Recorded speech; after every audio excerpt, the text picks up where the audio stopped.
왜 이 좋은 나라를 버리고 후진국으로 가려는 거니? 한국은 우리나라가 지켜주는 미국 속국이잖아. 엄마, 한국은 더 이상 그런 곳이 아니라고요. 저는 한국에 가서 살 거예요. 아무리 세상이 좋아지고 바뀌었어도 국제 결혼은 여전히 꺼려지는 게 사실입니다. 살아온 문화가 다르다 보니 자신은 물론이고 주변 사람들을 위해서도 많은 이해와 인내가 필요한데요. 오늘 소개해드릴 사연은 어머니의 반대를 무릅쓰고 한국으로 시집온 미국 여성의 사연입니다. 국제 결혼은 절대 안 된다던 어머니가 이제는 한국인 사위가 최고라며 노래를 부른다고 하는데요. 과연 그녀에게는 무슨 일이 있었던 걸까요? 미국 여성의 사연입니다. 감동의 모든 것 애청자 여러분. 영상 시작 전 좋아요와 불우이웃을 위해 끝까지 시청 부탁드립니다. 안녕하세요. 제 이름은 세루나입니다. 미국 하와이에서 나고 자란 저는 대학교에 입학하고 나서야 그곳에서 벗어날 수 있었어요. 어머니의 과보호 때문이었죠. 아버지가 지병으로 돌아가신 후 간호사 일을 하며 육아를 도맡아 하신 어머니께서는 저에게 큰 애착을 가지고 있었거든요. 그 마음이 이해가 가지 않는 것은 아니었지만 어머니의 마음을 헤아리기에는 너무 어리고 미숙했기에 그저 하루라도 빨리 시골 마을에서 벗어나고 싶은 마음뿐이었는걸요. 어머니께서 아무리 과보호가 심하다고 한들 간호사 일을 하시며 고향과 500km 이상 떨어진 미국 본토를 오가며 간섭을 한다는 것은 말도 안 되는 이야기였어요. 어머니의 입장에서는 서운하실 수도 있겠지만 솔직히 대학교에 온 이후로의 삶이 너무 만족스러워 다시는 고향으로 돌아가고 싶지 않았네요. 어머니의 간섭 없이 자유롭게 친구들과 교류를 하며 원하는 공부를 할 수 있는 생활은 너무 만족스러웠으니까요. 그렇다고 제가 친구들과 노는 것에만 한눈이 팔려 공부를 소홀히 한 것은 아니었어요.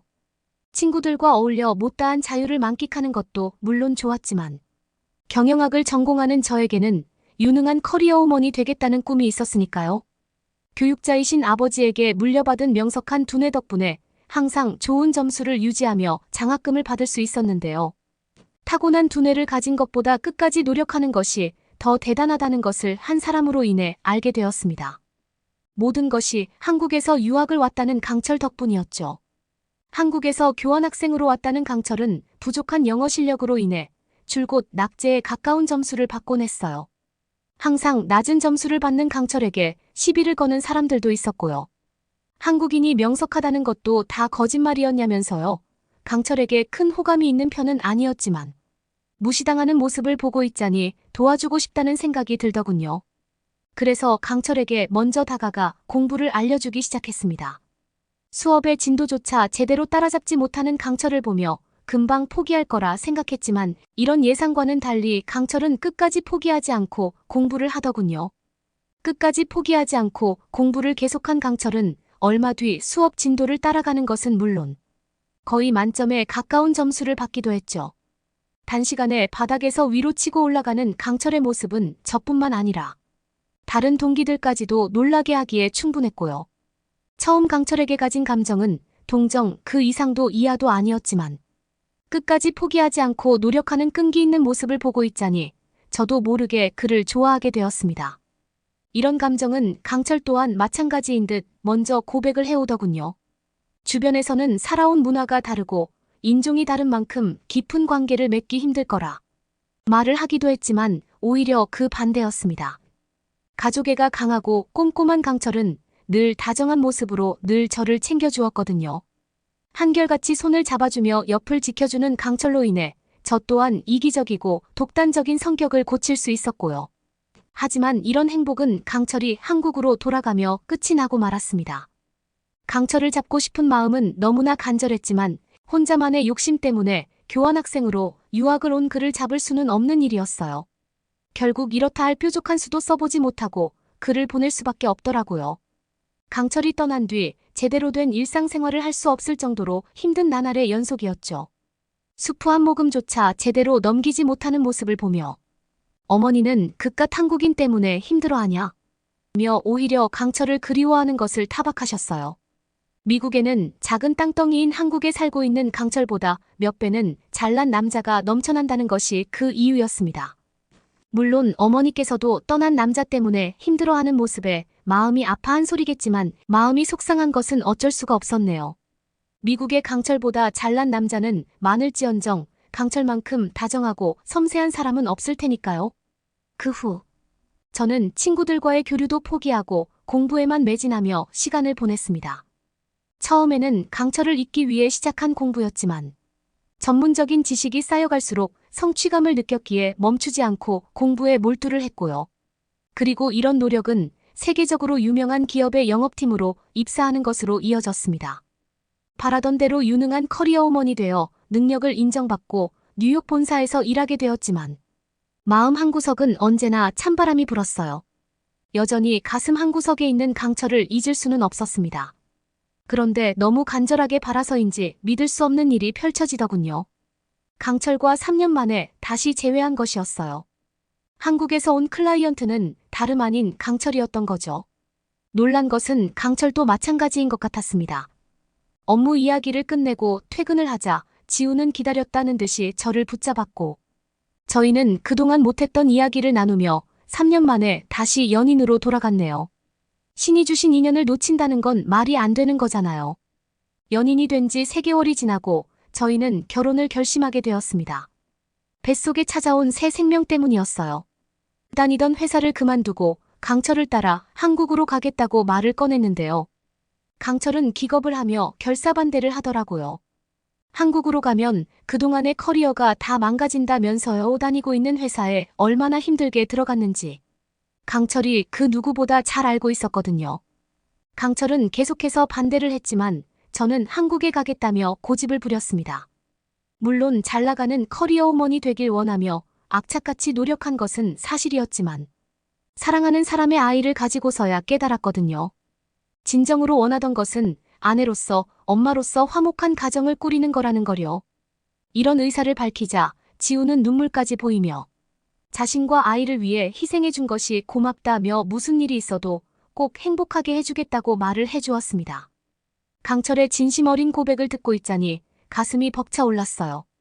이런 멋지고 완벽한 남자의 아내가 될 수 있다니, 그런 완벽한 남자의 아이를 뵙다니 믿을 수 없었거든요.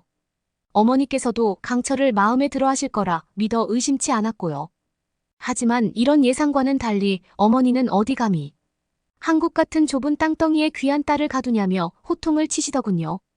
강철은 어떻게든 어머니를 설득하고자 했지만 어머니께서는 강철에게 모욕감을 준 것도 모자라 자신의 시간을 희생하며 딸을 키운 것을 보상하라며 그에게 돈을 요구하셨습니다. 무려 1억씩이나요? 말도 안 되는 어머니의 요구에 강철과 한국에 가지 못한다면 평생 결혼도 하지 않은 채 미혼모로 살겠다며 선전포고를 날렸어요. 물론 어머니의 가슴에 상처를 내는 것은 옳지 않지만 어머니의 지나친 욕심을 채워주기 위해 사랑하는 사람을 놓칠 수는 없는 일이잖아요. 다행히 이런 선전포고가 먹혔는지 어머니께서는 결혼식을 미국에서 올리는 것으로 합의를 보셨죠.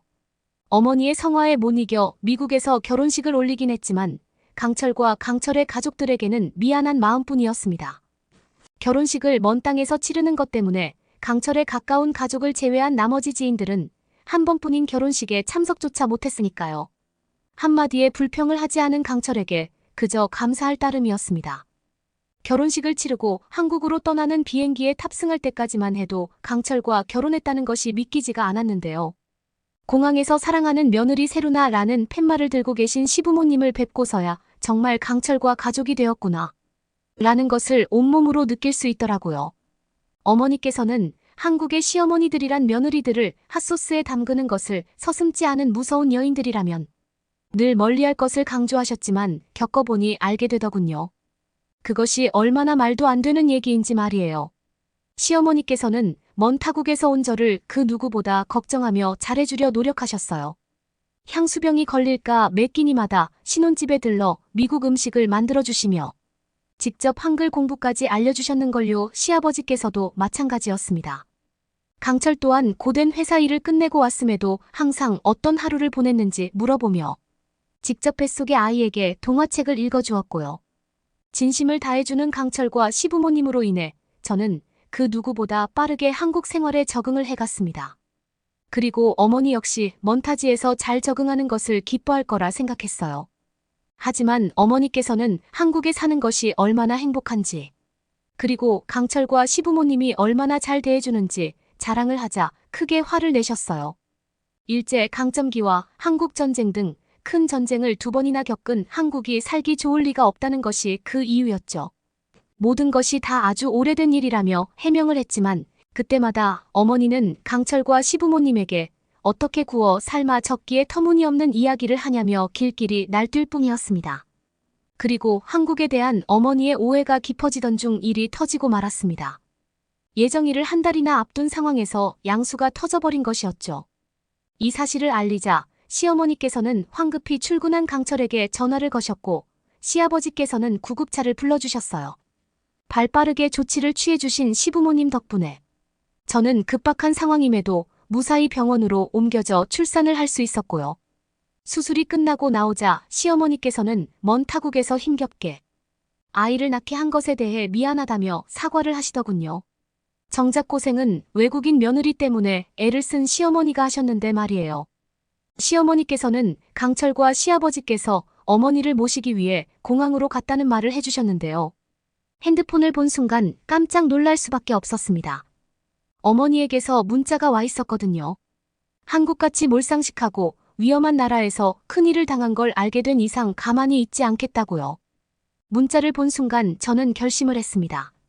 한국에 대한 편견으로 가득 찬 어머니에게 이번에야말로 진실을 알려드리겠다고요. 그런데 제가 굳이 나설 필요도 없었습니다. 병원에 들어오신 어머니께서는 이미 깜짝 놀란 듯 눈이 휘둥그레지셨거든요.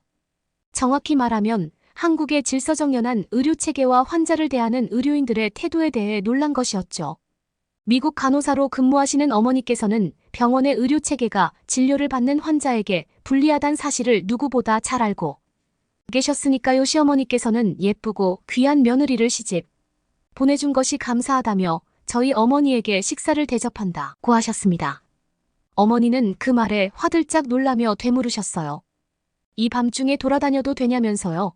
어머니의 순수한 반응에 시어머니께서는 한국에서는 24시간 자유로이 밖을 나갈 수 있다며 친절하게 설명을 해주셨습니다. 그리고 다시 병원으로 돌아오신 어머니의 태도는 180도 달라져 있었습니다. 우물쭈물하시던 어머니께서는 그동안 자신이 한국에 대해 오해했다며 강철과 저에게 사과를 하시더라고요. 한국처럼 치안이 좋고 의료 시스템이 잘 갖춰진 나라를 몰상식하고 가난한 나라 취급한 것은 큰 실수라면서요. 그러면서 어머니께서는 한국에서 지금처럼 잘 지내길 바란다며 응원을 해주셨습니다. 강철에게는 한국처럼 살기 좋은 곳에 저를 데리고 와줘서 고맙다며 감사의 인사를 전하셨고요. 그 후 어머니는 1년에 한 번씩은 꼭 한국으로 놀러 오실 만큼 한국을 사랑하게 되셨어요. 친척분들에게 전해 듣기로 어머니께서는 한국이 얼마나 살기 좋고 풍요로운지와 섬세한 한국인을 사위로 두어서 얼마나 든든한지에 대해 귀가 따갑도록 자랑을 한다고 해요. 현재 저는 강철과 저를 반씩 빼닮은 딸과 함께 알콩달콩한 생활을 보내고 있는 중이에요. 한국에 잘 적응할 수 있도록 힘써준 시부모님과 강철에게도 자신의 잘못을 인정하고 바뀌려 노력한 어머니에게도 감사한 마음뿐입니다. 한 가지 소원이 있다면 그건 오랫동안 한국에서 사랑하는 사람과 사는 것이랍니다. 여러분은 이번 사연을 통해 어떤 것을 느끼셨나요? 우리는 이 글을 통해 우리가 추구하는 가족애가 얼마나 대단한지 다시 한번 깨닫는 계기가 된 것 같은데요. 먼 타지에서 온 외국인 식구를 진심으로 가족으로 받아들이는 나라는 그 어디에서도 쉽게 찾기 힘든 일일 것입니다. 만약 한국에서 제2의 인생을 시작하려는 사람들이 주변에서 서성거린다면 여러분께서 먼저 손을 내밀어 주시는 것은 어떨까요? 낯선 땅에서 처음을 시작하는 외국인들에게 한국인의 따뜻한 정만큼 위로와 힘이 되어주는 것은 없을 테니까요. 한국에서 새로운 삶을 꿈꾸는 모든 외국인들이 하루라도 우리 한국인의 일원이 되어 밝은 미래를 펼쳐나갈 수 있었으면 좋겠습니다. 한국에서 사랑의 새싹을 키운 세루나 씨의 앞날에 활짝 핀 행복만이 가득하길 바라며 오늘의 사연 마치도록 하겠습니다. 구독과 좋아요 부탁드리며 사연자분께 전해드릴 댓글도 남겨주시면 전달해드리겠습니다. 그러면 더욱 감동적인 다음 사연으로 넘어가겠습니다. 말도 안 돼, 내가 졌다고. 저 사람은 할아버지잖아. 우리 아버지보다 나이가 많다고. 한국의 길거리 한국인 남성 한 명과 외국인 남성들이 모여 있습니다. 그들을 구경하는 사람들을 헤집고 들어가 보면 미 해병대인 남성들과 50대 이상으로 보이는 한국인 남성은 남자, 대 남자로 붙을 수밖에 없게 되었다고 합니다. 한국인들은 그냥 이기고도 남는다고 호언장담했던 미 해병대 군인은 결국 고개도 들지 못할 일을 결과를 얻게 되었다고 하는데요. 과연 이들에게는 어떤 일이 생긴 걸까요? 할아버지에게 혹시 무슨 일이 발생한 건 아닐까요? 오늘의 사연 함께 들어보도록 하겠습니다. 안녕하세요. 저는 독일에서 온 빌리언이라고 합니다. 저는 지금은 한국에 완전 반해버려 한국살이를 시작한 지 1년 차가 됐고 하고 있고, 한국에서 현재는 외식업에 근무하고 있는 중입니다. 저는 지금 하고 있는 일을 하기 전까지만 해도 저는 남자다움의 상징이라 할 수 있는 독일 해병대에서 10년간 복무한 경험이 있습니다. 2009년도부터 2019년도까지 근무했죠. 벌써 제대한 지도 4년이 더 됐네요. 한 해 한 해 갈수록 느끼는 건데 시간이 더 빠르게 가는 것 같아요. 저희 집은 할아버지도 군인이셨기 때문에 그 길을 따르고 싶었어요. 그래서 어릴 때부터 할아버지의 사진을 보면서 군인에 대한 꿈을 키웠고, 독일에서는 모든 사람들이 특수부대에 대한 큰 존경심을 가지고 있기 때문에 저도 그런 존경을 받는 멋진 군인이 되고 싶었습니다. 해병대에 있던 시간 동안 스스로 자부심이 있었고 좋은 시간을 보냈죠. 할아버지도 한국전쟁에 참전하신 군인이셨고, 저는 독일의 비밀검찰국과 해외 경호를 위해 한국을 방문했던 적이 있어서 한국에 대한 남다른 애정이 있는 편이었어요. 그 임무를 할 때 일주일이란 기간이 있었지만 워낙 예민한 임무를 맡았기 때문에 집중하느라 한국에 대해서 제대로 파악하긴 어려웠죠. 한국은 그저 임무지라며 마음껏 컨트롤해야 했거든요. 저는 평생 군인으로 살 거라 생각했는데 제가 독일도 아닌 한국에서 군인이 아닌 사람으로 살고 있을 줄 누가 알았겠어요. 사람 인생은 참 예측하기 어려운 것 같아요. 한국살이를 시작하게 되기까지 저에게 있었던 일을 잠깐 이야기하고 싶어요. 여자들이 가장 듣기 싫어하는 남자의 이야기 주제가 스포츠와 군대라고 들었습니다. 그리고 정말 최악의 이야기는 이 둘이 합쳐진 군대에서 스포츠를 하는 이야기라고 하죠. 그래도 제 직업이 군인이었던 터라 오늘은 군인에 관련된 이야기가 많이 해야 할 것 같네요. 저는 항상 한국에 대해 좀 더 오래 머물면서 지내고 싶다는 생각을 했어요. 왜냐하면 한국으로 간 동료들이 하나같이 같은 소리로 한국에 대해 좋은 이야기만 했기 때문에 얼마나 다른지에 대한 호기심도 많았고 사실 궁금한 마음이 있었어요. 뭐에 대해 궁금했냐 하면 사실은 독일이 전 세계에서 가장 선진국의 나라라고 생각하는데 그런 독일인들이 더 바랄 게 없을 텐데 한국이 왜 더 좋다고 꼭 오라고 하는 건지 그 이유에 대해 직접 경험해보고 싶은 마음이 들었거든요. 그때 한국에 왔을 때는 너무도 잠깐이고 워낙 긴장해야 하는 미션이라 한국이 어떻게 생겼는지 눈에 제대로 담고 느끼지조차 못했거든요. 그래서인지 늘 아쉬운 마음이 있어서 원래는 한국 평택기지로 발령을 받아가게 될 기회를 잡으려고 했었죠. 하지만 인생의 타이밍이 자꾸 꼬이더라고요. 그때 저는 딱 개인적인 사정이 겹쳐 한국으로 갈 상황이 되질 않았고 결국 저 대신 다른 동료가 한국으로 가게 되면서 저는 또 한국에 갈 기회를 놓치게 됐습니다. 그러다 이번에는 어떤 것에 대한 조사를 해야 하는 부분 때문에 한국을 방문해야 할 일이 생기게 되게 됩니다. 무슨 일인지는 자세히 알려드릴 수 없는 점 이해해 주시리라 생각해요. 기다렸던 저에게 찾아온 그 여정은 비록 놀러가는 건 아니었지만 상당히 기분이 들뜨너요. 너무 가고 싶었던 한국에 가게 되었다는 기쁨도 있었지만 저와 오랜 군 생활을 함께했던 동료 중 많은 사람이 한국에서 머물며 놀 생각이 없어서 그들을 오랜만에 본다는 사실이 저에겐 큰 설렘과 기쁨으로 다가왔거든요. 드디어 한국으로 가게 되던 날이었습니다. 생각해보니 임무를 했을 때에서 벌써 시간이 꽤 흘러 정말 오랜만에 가게 된 거라는 생각이 들더군요. 다시 오게 되는데 이렇게나 또 오랜 시간이 걸리다니 참 세월이라는 게 빨리 흘러간다는 마음이 들더라고요. 그렇게 도착하게 된 인천공항에서는 저는 완전히 초보 여행객으로 바뀌어 버렸습니다. 임무 수행 중일 때와는 좀 더 긴장을 덜하고 편안한 상태로 한국의 방문 시작부터 천천히 살펴볼 수 있게 되니까 비로소 공항이 어떻게 생겼는지부터 새삼색다르게 느껴지더라고요. 그때는 몰랐는데 인천공항 내부를 보니 완전히 독일과는 다른 모습이었습니다. 한국공항은 전 세계에서 가장 많은 항공편이 오가는 독일 공항보다도 훨씬 더 웅장한 기분이 들었습니다. 독일 공항은 크지만 그 규모가 건물들로 나뉘어 있는 편이고 이용객들이 사 먹을 수 있는 것들이나 쉴 수 있는 공간도 마땅히 있지 않은데 반해 한국은 어디든 쉴 수 있고 마치 거대한 쇼핑몰처럼 그 안에서 모든 걸 할 수 있어 보였어요. 은행, 우체국, 세탁시설, 사우나, 캡슐 호텔, 병원처럼 믿기 힘든 시설들이 한자리에 모두 다 들어가 있더라고요. 독일 공항은 아무래도 지어진 지 오래되었기 때문에 한국처럼 최신식이라는 느낌을 받지 못하는데 인천공항은 반짝반짝하고 어디 하나 흠잡을 데가 없는 그런 곳이었습니다. 어디부터 가야 할지 모르겠을 정도였으니까요. 저는 이동을 위해 지하철을 타기로 했는데요. 부하 직원 한 명과 함께 온 저는 공항에서 이어지는 지하철로 향했습니다. 한국 대중교통이 얼마나 뛰어나고 훌륭한지는 그간 동료들에게 귀에 딱지가 생길 만큼 들었기 때문에 저도 꽤 기대를 하고 있었어요. 어디 없이 얼마나 좋은지 보자. 이런 마음도 솔직히 조금 아니 좀 많이 가지고 있었던 것 같아요. 그런데 보통 그 정도 기대를 했으면 어느 정도 실망을 하는 게 사람이잖아요. 그런데 한국의 대중교통시설은 그 반대였죠. 독일 사람들이 가장 크게 불만을 가지고 있는 부분이 이런 대중교통의 인프라 부족과 또 안전하지 않은 문제들이었는데요. 워낙 땅이 넓다 보니 어느 정도 우리는 차량으로 이동하는 게 당연하게 받아들이고 있지만 운전을 하지 않고도 대중교통으로 모든 곳을 오고 갈 수 있다는 건 정말 크게 부러운 부분이거든요. 한국의 지하철 노선도를 보니 정말 안 가는 곳이 하나도 없을 정도로 역수가 셀 수도 없었죠. 저는 놀라운 이 광경을 사진으로 촬영해 기록해야 했습니다. 대중교통의 쾌적함은 말할 것도 없었죠. 휴대폰이 안 터질 걱정도 없었습니다. 외국인이건 한국인이건 누구에게나 열려있는 무료 와이파이로 인터넷을 빠르게 사용하며 이동할 곳들에 대한 정보도 한 번 더 체크할 수 있다는 게 정말 놀랍고 편리했어요.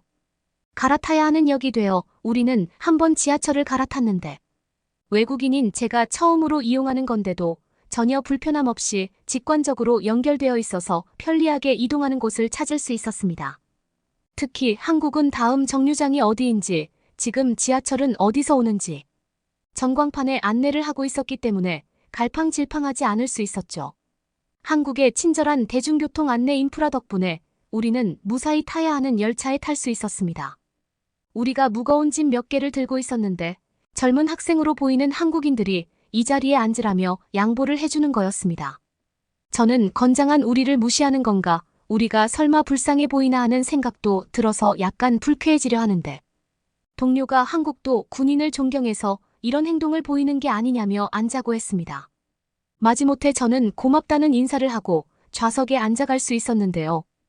그런데 가면서 쭉 열차 칸에 타 있는 사람들을 봤는데 우리가 군인이라 존경하는 마음으로 양보를 해준 것이 전혀 아니더라고요. 무거운 짐을 들었거나 아이를 안고 있는 여성을 위해 약속이라도 한 듯 그냥 바로 자리를 양보해주곤 자연스럽게 그들의 자리 교체가 이루어지더군요. 저는 그 광경을 보고서야 우리에게 양보를 해준 게 저의 생각도 저의 동료의 생각도 모두 틀렸다는 걸 깨달을 수 있었습니다. 한국 사람들은 그냥 본인보다 더 어려움에 처하거나 휴식이 필요해 보이는 사람에게 기꺼이 자리를 양보해주는 것 같았죠. 이건 정말 상당히 인상적인 모습이었어요. 독일에서는 이런 일은 정말 전혀 없거든요. 독일은 아이를 가장 최우선으로 여기긴 하지만 아이와 대중교통을 타는 사람들을 볼 수 있는 경험이 거의 없을 뿐더러 도와주는 척하면서 소매치기나 다른 범죄들을 행하는 일들이 잦거든요. 그 범죄들이 얼마나 심각한지 요새는 그 문제에 대해 독일 뉴스에서도 계속해서 보도하고 있고요. 그래서 이제는 그런 것들에 대해서 경범죄가 아니라 중범죄로 처벌해야 한다는 법안이 마련되고 있을 정도니까요. 드디어 우리가 내려야 할 목적지에 몇 정거장만 남겨둔 상황에서 저와 제 동료는 바짝 긴장을 하는 일이 발생하고 말았습니다. 한 남성이 M16 소총을 들고 열차칸 내부를 걷고 있었죠. 순간 소름이 발끝까지 돋으면서 저와 동료는 서로를 쳐다봤습니다. 아니 한국은 안전하다고 했는데 도저히 제가 본 모습을 믿을 수가 없는 광경이었죠. 타국에 와서 첫날 험한 일을 당할 순 없었습니다. 저와 동료는 눈짓을 주고받으며 그를 제압하기 위해 눈치를 주고받았습니다. 가장 문제가 됐던 건 그 남자 옆에 있는 어린아이가 보였거든요. 워낙 순식간에 일어난 일이라 판단할 겨를이 없었나 봅니다. 사실 그 남자는 옆 아이의 아빠였고 그 장난감은 그 아이가 본래 주인이었나 보더라고요. 아이가 아빠에게 다시 그 총을 건네받아 자리에 앉더라고요. 저와 제 동료를 제외하고 선 그 열차 내부에 있는 어떤 한국인도 긴장한 모습이 아니었죠. 그제야 평생 독일에서 살아왔기 때문에 이런 거에 이렇게 화들짝 놀라는 모습이 당연한 게 좀 씁쓸했습니다. 한국은 이런 총기 안전에 대한 부분은 우리나라와 전혀 다른데 바보 같은 착각을 했다는 걸 알았죠. 한국은 공권력을 가지고 있는 지정된 직업들만 총기를 소지하고 사용할 수 있다는 걸 우리도 분명히 알고 있었는데 막상 그 상황을 보니 늘 하던 대로 긴장을 하고 말았던 겁니다. 우리 둘은 어이가 없어 헛웃음을 짓고 말았습니다. 그리고 이야기를 하기 시작했죠. 독일에서는 장난감 총이라도 저렇게 들고 다니면 정말 큰일 난다면서요.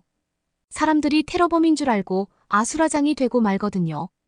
총기 사고가 얼마나 많은지 제 입으로 이야기하기 너무 끔찍하고 창피하네요. 하지만 독일에서는 정말 큰 문제죠. 우리도 애초에 한국처럼 총기 사용을 금지했다면 어땠을까 하는 이야기가 많이 나오고 있지만 이건 아마 독일에서 절대로 해결되지 못할 문제 같아요. 왜냐하면 자신을 보호하기 위해 대부분 총기를 소유하고 있기 때문에 그 위협에 맞설 수 있는 수단으로 꼭 가지고 있어야 한다는 인식이 지배적이거든요. 이건 당분간은 결코 해결될 수 없다는 문제라는 걸 우리 독일인들 전부가 알고 있어요. 솔직히 총기를 소지하는 것이 불법인 나라들을 보면 정말 부럽거든요. 그 사람들은 표정 자체가 달라요. 그러니 이렇게 대중교통을 자유자재로 이용하고 편안하고 안전한 표정을 짓고 있는 거겠죠.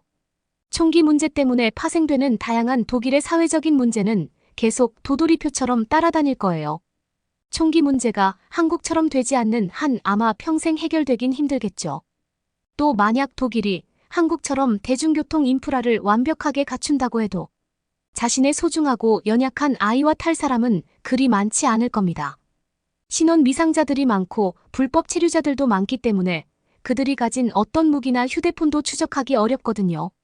그렇게 제가 느낀 한국에서 첫날의 경험은 정말 강력했습니다. 솔직하게 말해서 정말 부러웠습니다. 군대를 오기로 한 이후 저의 목적은 국가와 국민들의 안전을 지키는 걸 향하고 있지만 사회적으로 생기는 일상적인 문제들을 막을 방법은 없으니 늘 무기력하다는 생각이 들기도 했는데 한국은 안전하게 살 수 있는 곳이라는 곳에 가장 어울리는 곳이라는 생각이 들게 되었습니다. 우리는 며칠 한국에서 주어진 일들을 처리했고 드디어 제가 그토록 바라던 동료들과 만나는 날이 찾아왔습니다. 저만 그들을 그리워했던 것이 아니었나 봐요.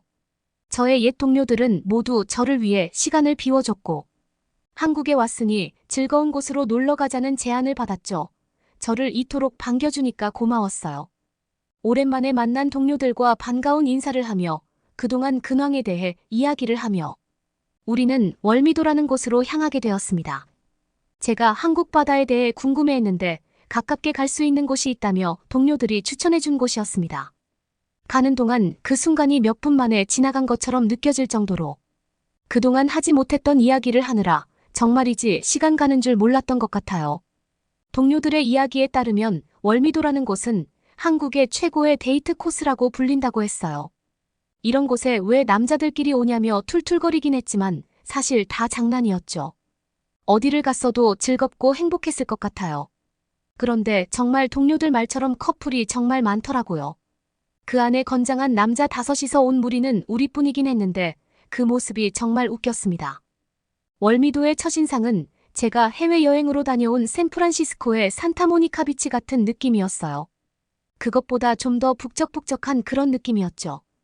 월미도에는 비행기를 타고 오며 봤던 한국의 바다도 보이는 곳이었어요. 서울에서 가까운 곳에서 바다도 볼 수 있는 곳이라 흥미롭게 느껴졌습니다. 보니까 고등학교 정도로 보이는 교복을 입은 학생들도 많던데 그 사이에서 너무도 우락부락한 우리들은 그냥 아저씨들 같았죠. 왠지 잘못 온 게 아닌가 하는 생각이 들 정도로요. 한국은 에버랜드 롯데월드 경주월드 같은 곳이 꽤 많다고 했어요. 그런데 그 중에서 월미도에서만 꼭 탈 수 있는 놀이기구가 있다며 그걸 타야 한다고 했어요. 저는 우선 다 둘러보자며 가장 먼저 월미도 테마파크라고 되어 있는 곳 내부에 들어갔습니다. 그 안에는 어렸을 때 참 좋아해 매번 타던 범퍼카도 보이니 마구 신나는 기분이 들더군요. 나이가 들어도 여전히 놀이동산은 참 신기한 것 같아요. 다시 어렸을 때로 돌아간 듯한 기분을 주죠. 관람차도 타며 전경을 살펴봤고 우리는 남자답게 힘내기를 해보기로 했습니다. 펀치 기계와 해머치기 게임 그리고 축구공 슈팅 내기를 하며 즐거운 시간을 보냈죠. 특히 야구 배트로 치는 게임이 있었는데 이거 정말 재미있더라고요. 생각보다 잘 안 돼서 폼이 좀 우스웠지만 그래도 마냥 재미있었어요. 아, 그거 생각보다 어렵더라고요. 해보신 분 계신가요? 월미도 번화가를 걷다 보니 우리 말고도 다른 외국인들이 많이 보였어요. 요새 여기가 외국인 관광객들에게도 핫하게 인기가 많은 곳이라고 하더라고요. 저는 오징어 게임에서 봤던 달고나도 실제로 먹어볼 수 있었는데 모양대로 잘라내는 걸 하다가 결국 2개를 실패하고 말았습니다. 그래도 달고나가 너무 맛있어서 괜찮았어요. 더 해보고 싶은 것들이 많았는데 동료들은 사실 우리가 타야 할 것은 디스코 팡팡이라는 거라고 말해주었어요. 저는 그게 뭐냐며 호기롭게 타보자고 했죠.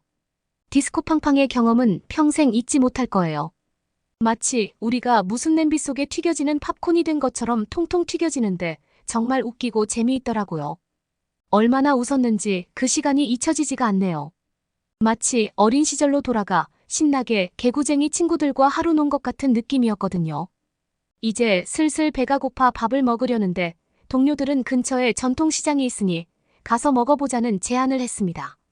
가기 전에 마지막으로 게임 하나만 더 하고 출발하기로 했죠. 저는 둘러보다가 계속해서 아까부터 해보고 싶던 사격 게임 내기를 하자고 제안했어요. 한 매장이 있었는데 거기가 인기가 가장 많은지 많은 사람들로 붐비고 있었죠. 우리는 서로 이길 자신이 있냐며 모두 자신감이 최고치로 찬 상태였어요. 최고의 군인들이었기 때문에 이건 못할 수가 없는 게임이었으니까요.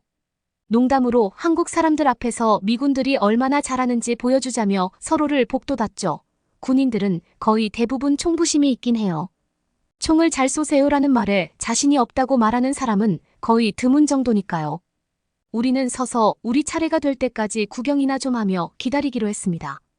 꽤 많은 사람들이 대기를 하고 있더라고요.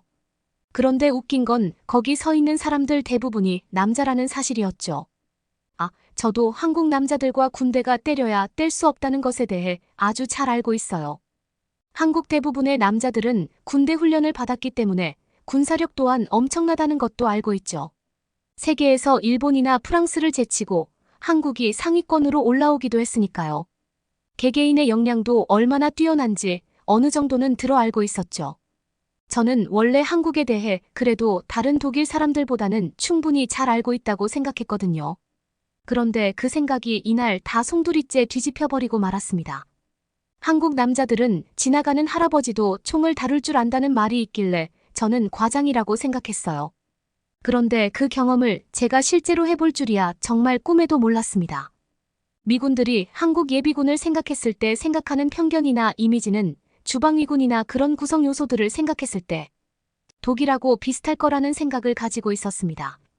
한국 군대는 아마 나이 제한이 있는 걸로 아는데 제가 알기로는 특정 나이가 되기 전에 꼭 군 복무를 가야 한다고 들었어요. 더 자세히는 알지 못하지만 젊은 나이에 대부분 군대를 입대하고 제대하고 나서도 일정 기간 훈련을 받는다는 것 정도는 알고 있었죠. 그런데 그날 우리 모두가 본 광경은 한국 군사력을 입증하는 그런 순간이 되었던 것 같아요. 한국군이 얼마나 강한지 몰라도 너무 몰랐던 겁니다.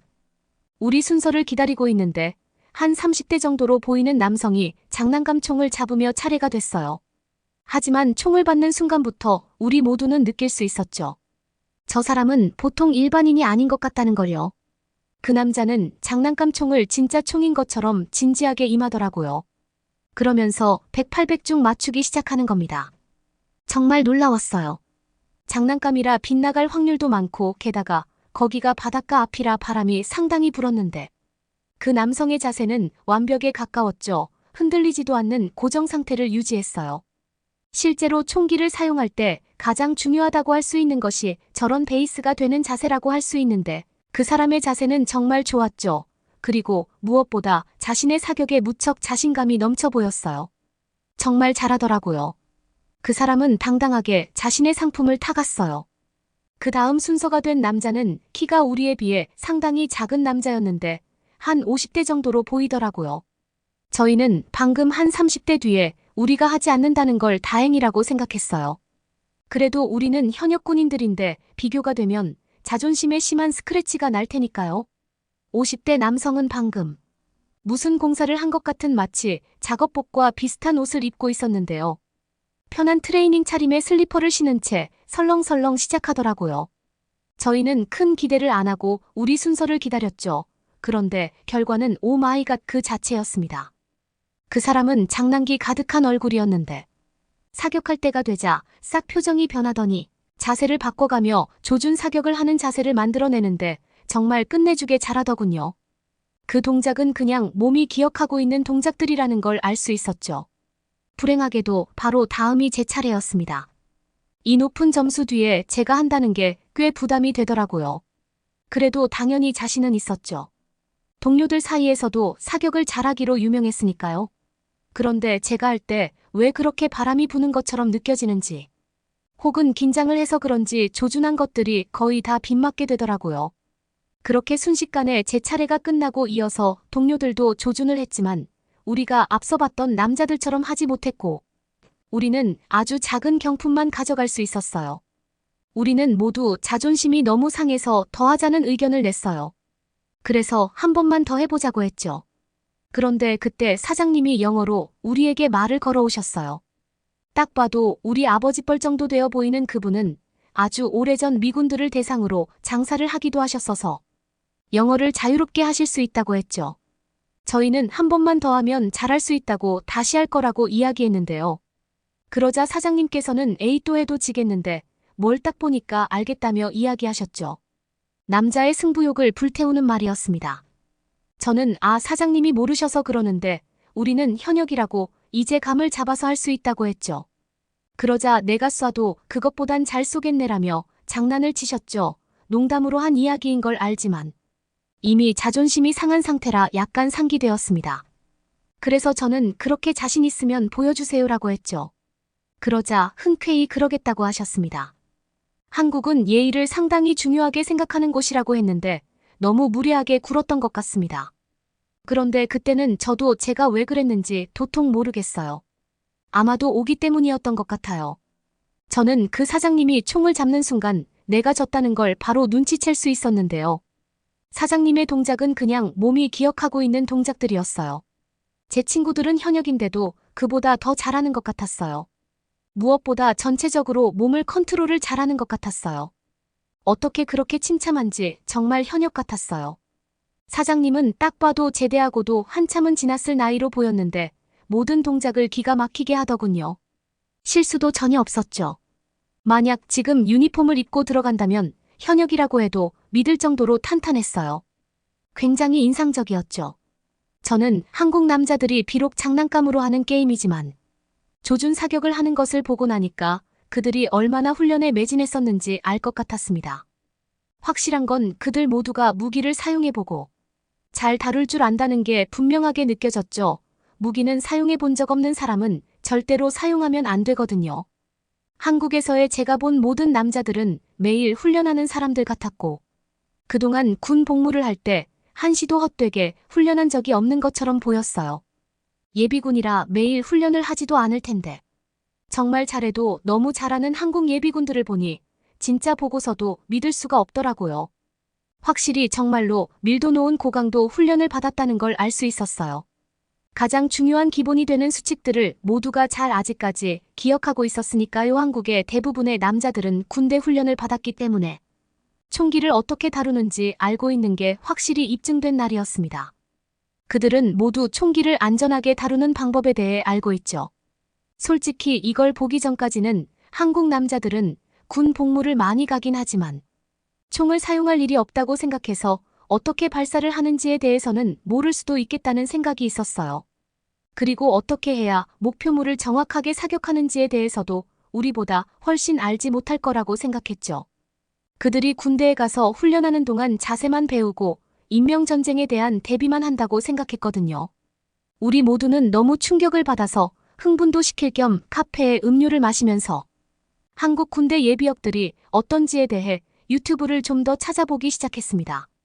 가장 먼저 공수부대 출신인 한 40대 정도 된 남성이 일을 하다가 드라이버를 가지고 자세를 바꾸며 조준 사격을 하는 자세를 만들어내는데 자세를 바꾸는 속도도 놀랍고 그런 속도로 하는데 정말 멋있었어요. 우리는 연이어 감탄을 내뱉었어요. 그 다음으로는 의장대 출신이 시범을 보이는 영상을 보게 되었는데요. 한국 의장대의 동작은 마치 안무처럼 보이기도 할 정도로 모두가 선과 타이밍이 딱딱 맞는 게 보는 눈을 즐겁게 해서 마치 댄스 배틀을 보고 있는 것 같은 기분이 들었습니다. 얼마나 연습을 했으면 총을 하염없이 돌아가게 할 수도 있더라고요. 현역도 아닌데 말이죠. 그 동작은 정말 너무너무 멋있었습니다. 심지어 총을 던졌다 받기도 하고 양손으로 돌리는 동작도 있었죠. 보고 있으면서도 감탄을 해서 믿을 수 없었는데요. 제대한 사람들이 군복도 아닌 사복을 입고 있는 현재는 일반인이 되어서도 저 정도의 능력을 가지고 있다는 게 대단했어요. 제대하고 한참이 지나고 나서도 여전히 동작이 몸에 다 배어있는 그 모습이 그간의 노력의 시간들을 짐작해 볼 수 있게 하더라고요. 정말 멋있었죠. 저는 한국 군인들에게 완전히 반해버렸습니다. 제 동료들도 전역한 군인들까지 이 정도의 능력을 가지고 있는지 몰랐다며 한국에 살면서도 모르고 있었던 새로운 사실에 경악을 금치 못하더라고요. 정말 인상적이었던 건 그 총기들이 아주 무겁고 다루기 힘들 텐데 전혀 그래 보이질 않았어요. 그리고 무엇보다 상당히 안정된 자세를 내내 유지했어요. 총기는 다룰 때 안전하게 다루는 방법을 아는 게 가장 중요한 부분입니다. 안전이 최우선이니까요. 항상 모든 룰을 준수하기는 어렵겠지만 그런 기본적인 수칙을 잘 알고 있는 게 중요하죠. 그들이 쓰는 무기들을 보니 아마 M16이나 M14 정도로 보였는데요. 저도 처음에는 M16을 썼고 이후에는 다른 걸 써서 잘 알죠. M14는 대략 5km 정도 나가고 M-4는 아마도 3km 정도 나가는 걸로 알고 있어요. M16은 가스 유도 작동식으로 반자동과 완전 자동 성능이 겸하고 있는데요. 이 총기의 양 사이드에는 안전방지 장치가 있어요. 무게는 3km 정도 나가고 20발 30발들이 탄창을 사용합니다. 총 길이는 100cm 정도나 되죠. 보기엔 쉬워 보일 수 있어도 전혀 그렇지 않습니다. M16은 미군에서 대표적으로 사용하는 거기 때문에 우리들에게도 상당히 익숙해요. 그래서 더 한국 군인들을 보고 충격을 받은 거죠. 저와 동료들은 정말 최고의 군인들이라고 자랑할 수 있을 정도로 전문적인 군인들입니다. 정말 잘 알고 있어요. 경험도 많죠. 얼마나 잘 아냐면 총 다루는 자세에 대해서도 아주 잘 알아요. M16 같은 경우엔 총기를 올바른 방법과 태도로 다루는 게 가장 중요한데 우선 타깃물을 발견하게 되면 이렇게 어깨에 대고 자세를 취하게 되는 겁니다. 팔꿈치는 아래에 둔 채 자세를 취하게 되는데 팔꿈치는 그대로 아래에 둔 자세를 잘 유지하는 게 무척이나 중요합니다. 가끔 팔꿈치를 움직이거나 드는 자세를 취하는 사람들이 있는데 그렇게 되면 총이 안정적으로 고정이 되지 않기 때문에 그런 자세는 결코 좋은 자세가 아니라고 할 수 있습니다. 제가 한국에 와서 목격한 사람들은 한 명도 팔꿈치를 그렇게 하지 않았지만요. 팔꿈치를 아래로 당긴 자세에서 앞구 총구를 잡아 밀면 뒤쪽으로 당겨져 앞쪽으로 미는 순서를 거치게 되는데요.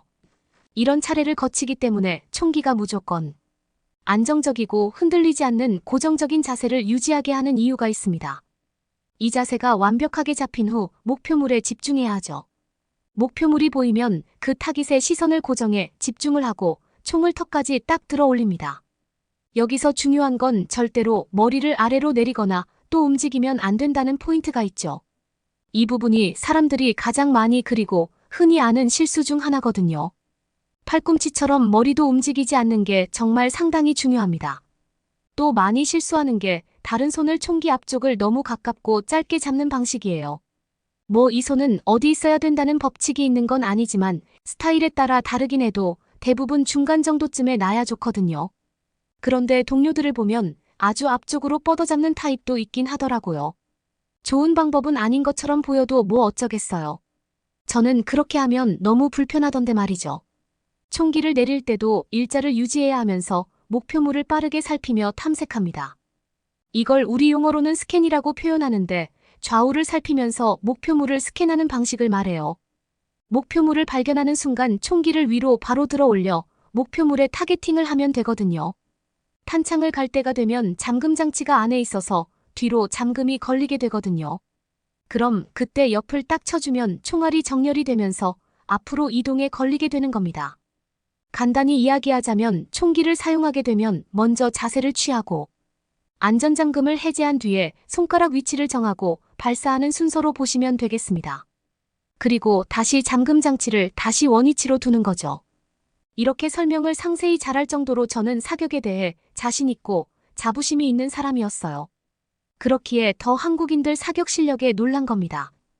이 정도로 전문적인 저도 바람이나 총기의 상태에 따라 다른 컨디션을 보일 수밖에 없는데 한국인들은 아무렇지도 않게 예전 현역 때 역량 그대로를 뽐내는 모습을 보자 굉장히 큰 압박과 상당한 충격을 받았죠. 그간 세계 최고 강대국의 군인으로서 우리가 최고였다는 생각에 균열이 생긴 날이었습니다. 우리는 전통시장에 가는 동안 한국 군대 이야기를 계속해서 할 수밖에 없었어요. 하루 종일 맴돌았으니까요. 들었던 것 중에 인상적이었던 건 한국 남성들은 대부분 군대 경험도 있고 전역을 하고 나서 예비역들까지 합치면 300만이 넘고 최소 50대까지 합치면 1000만 명이 유사시에 바로 투입이 가능할 정도의 역량을 갖추고 있다는 사실이었습니다. 사실 그래서 우리 미군들은 북한이 한국으로 도발하는 문제에 대해서도 그리 크게 걱정하고 있지는 않습니다. 최근에도 계속해서 도발을 하고 있잖아요. 그런데 우리는 한국에 있는 동료들과 별로 이에 관한 걱정을 나누지는 않아요. 한국 자체가 워낙 강력한 나라인데다가 국방력이 한국은 전 세계 145개국 중에 5위인데 북한은 오히려 내려가 36위로 거의 30계단이 넘게 차이가 나니까요. 비교할 수 있는 대상이 아니죠. 세계 군사력 순위는 군사적인 능력과 소스, 무기의 장비력과 인력뿐 아니라 다양한 60여 개의 지표들을 고려해 정해지거든요. 국가들이 군사력을 평가하면 국가들 간 갈등과 협력에 도움을 주고 세계 정치와 안보에서 중요한 요소입니다. 이를 통해서 세계 각 국가의 군사적 우위를 점할 수 있고 약점도 파악할 수 있기 때문에 군인들에게도 이 정보는 정말 상당히 중요합니다. 세계의 군사력 순위는 정기적으로 업데이트되고 이건 각 국가의 군사력 변화에 따라 조금씩 변동되지만 한국은 워낙 방위산업도 각광받고 있어서 앞으로 더 강력해질 거라고 보고 있어요. 이번에 국방부문 최고 성과를 낸 나라에도 들어갔으니까요. 핵보유국이 아닌 한국이 이 위치까지 오를 수 있었던 건 아마도 군인들의 군사력 때문일 거라는 확신이 생겼어요. 한국의 군사적인 위상은 우리가 생각했던 것보다 훨씬 위에 있다는 걸 실감했죠. 무엇보다도 이 순위가 중요한 이유는 상위권에 있는 나라들의 군인은 상당한 자부심을 갖게 됩니다. 자부심은 곧 개개인의 역량으로 이어지거든요. 제가 듣기론 한국에서 군대를 나온 사람들끼리 비즈니스 등 사회생활을 할 때 뭔가 더 결합이 되고 단단한 협동감과 친밀감을 느끼는 계기가 된다고도 들었습니다. 하긴 군대를 다녀와 보신 분들은 아시겠지만 같이 군 복무를 하면 거의 평생 가는 사이라고 생각하면 돼요. 우리는 전통시장에 들러 쥐포라는 것도 먹어보고 쫄면과 만두도 먹어봤습니다. 맵긴 했지만 상당히 맛있었어요. 워낙 많이 먹는 대식가들인지라 우리는 이걸로 배가 차지는 않았거든요. 그래서 저는 더 먹자고 제안했는데 동료들이 안 된다며 부대찌개라 불리는 걸 먹어야 한다고 했어요. 그 음식을 듣고 처음에는 거부감이 들어 절대 먹고 싶지 않다고 했죠. 아시죠?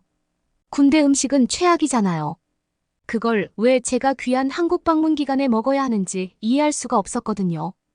동료들은 먹어보고 별로 면바로 나가겠다며 저를 데리고 결국 부대찌개 가게로 향했습니다. 한국 식당은 참 편리한 게 많았어요. 호출벨이 있어서 언제든 빨리 호출할 수도 있었고 팁도 없는 문화라 부담도 없고 메인 요리를 시키면 각종 반찬들이 나와서 눈도 입도 즐겁게 해줬죠. 반찬은 맛있긴 했는데 앞으로 나올 음식에 대해 걱정하기 시작했어요. 저는 부대찌개가 도대체 뭐냐고 물었죠. 그러자 스팸이 들어간 한국식 스튜라고 들었습니다. 스팸의 군대 음식이라니 그 조합을 먹고 싶겠어요. 당장이라도 그 자리를 나가고 싶어졌죠. 서양 사람들에게는 스팸은 너무 짜거나 기름지고 공장 소시지는 질기고 햇냄새가 강한 편이어서 하급의 식품으로 평가하거든요. 정말 나가고 싶었는데 종업원이 다가오시더니 가스버너를 주고 갔습니다. 이런 건 캠핑이나 갈 때 쓰는 걸 테이블 위에 올려두곤 아주 큰 냄비에 빨간 음식이 들어있었죠. 그리곤 가스버너에 불이 켜졌습니다. 딱 보이게도 매워 보이는 그 속 안에는 어떤 것들이 들어있는지 구분할 수 없을 정도로 많은 재료들이 혼합되어 있었어요. 한국식 면도 보이더군요. 우유로 보이는 물도 주던데 그건 육수라는 거라고 했어요. 친구들은 한 입 먹어보라며 저에게 떠줬고 거부감이 들었지만 사실 냄새는 꽤 괜찮았죠. 한 입 먹어본 그 맛은 굉장히 색다른 조합인데도 정말 맛있더라고요. 국물의 얼큰한 맛에 익숙한 햄이나 소시지, 치즈의 풍미가 어우러져 자극적이면서 기름지고 고소한 환상적인 맛이었어요. 김치와 함께 먹는 햄의 조합이 이렇게 맛있는 맛을 내다니 상상할 수도 없었죠. 정말 기묘한 맛의 국물이었어요. 느끼하지도 않았고 돼지고기도 맛있었죠. 동서양 최고의 퓨전 요리가 아닐까 싶었습니다. 저는 안 먹는다고 했던 과거를 까맣게 잊고 정말 싹싹 비웠던 것 같아요. 동료들은 일주일에 한 번은 꼭 먹을 정도로 부대찌개 매니아라고 했죠. 저도 매니아가 될 거라는 확신이 들었죠. 그래서였을까요? 독일에 다시 돌아온 후 한국에 대한 여러 생각들이 머릿속을 떠나지 않았어요. 한국에 가게 돼서 더 많은 사람들과 일하면서 어울려 지낼 수 있는 기회를 만들고 싶었죠. 이는 자유롭게 선택할 수 없기 때문에 그렇게 저는 제대를 결정하게 됐고 한국으로 와서 현재 퓨전 식당에서 일하고 있어요. 저는 한국에 산 지 1년이 넘어가는데도 여전히 색다른 경험을 계속해서 발견하고 있어요. 앞으로 몇 년을 더 살게 될지는 모르겠지만 확실한 건 당분간은 돌아갈 생각이 없다는 겁니다. 여러분은 어떻게 보셨나요? 응원과 격려의 한마디씩을 댓글로 남겨주시기 바랍니다. 사연자분들에게 전달해드리겠습니다. 실제 사연 제보를 받고 있습니다. 채택되신 분께는 작은 선물도 보내드리고 있습니다. 저희의 사연이 여러분의 하루에 작은 힘이 될 수 있었으면 좋겠습니다.